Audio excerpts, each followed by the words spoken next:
Hello guys, ನಿಮ್ಗೊಂದು ಮಾತು ಹೇಳ್ತೀನಿ. ನಿಜನ ಸುಳ್ಳ ಅನ್ನೋದನ್ನು ಕಮೆಂಟಲ್ಲಿ ಹಾಕಿ. ಒಂದು ತಾಯಿ ಒಂದು ಮಗುನ ಹೆರ್ಬೇಕಾರೆ 1000 ಪಟ್ಟು ನೋಪಟ್ಟು ಮಗುನ ಇರ್ತಾಳೆ. ಕೊನೆಗೆ ಆ ಮಗು ಏನು ಮಾಡುತ್ತೆ? ದೊಡ್ಡವನಾದಮೇಲೆ ಹೆಣ್ಣಾಗಲಿ ಗಂಡಾಗಲಿ, ಹೆಣ್ಣೇನಂತಾಳೆ, ತಾಯಿನ ತನ್ನ ಗಂಡನ ಮನೇಲಿ ಇಟ್ಕೊಳ್ಳೋದಕ್ಕೆ ಕಷ್ಟ ಆಗತ್ತೆ, ತಗೊಂಡೋಗಿ ಆಶ್ರಮಕ್ಕೆ ಹಾಕೋಣ ಅಂತಾಳೆ. ಗಂಡು ಮಗು ಏನನ್ನತ್ತೆ, ನಾನಿರೋದಕ್ಕೆ ಕಷ್ಟ ಆಗಿದೆ, ನನ್ನ ಹೆಂಡ್ತಿ ನಿನ್ನ ಜೊತೆ ಇರೋದಕ್ಕೆ ಇಷ್ಟಪಡಲ್ಲ, ನಡಿ ಆಶ್ರಮಕ್ಕೆ ಹೋಗೋಣ ಅಂತ ಆಚಿಕಾಗ್ತಾರೆ.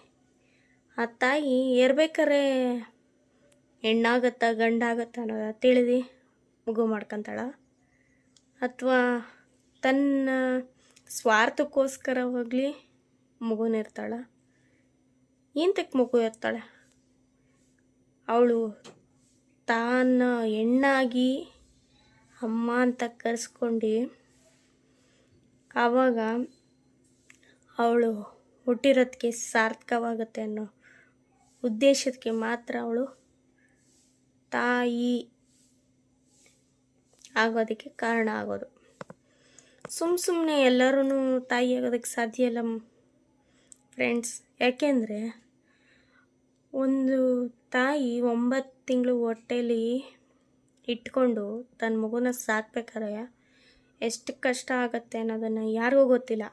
ಅದು ಹೆಣ್ಣು ಮಕ್ಕಳಿಗೆ ಮಾತ್ರ ಗೊತ್ತಿರುತ್ತೆ. ಏಕೆಂದರೆ ಅವರು ಎಷ್ಟು ನೋವು ತಿಂತಿರುತ್ತೆ ಆ ಹೊಟ್ಟೆಲಿ ಇಟ್ಕೊಂಡು. ಅವರ ಎಷ್ಟು ನೋವಿರುತ್ತೆ ಅನ್ನೋದನ್ನು ಯಾರಿಗೂ ಗೊತ್ತಿರಲ್ಲ.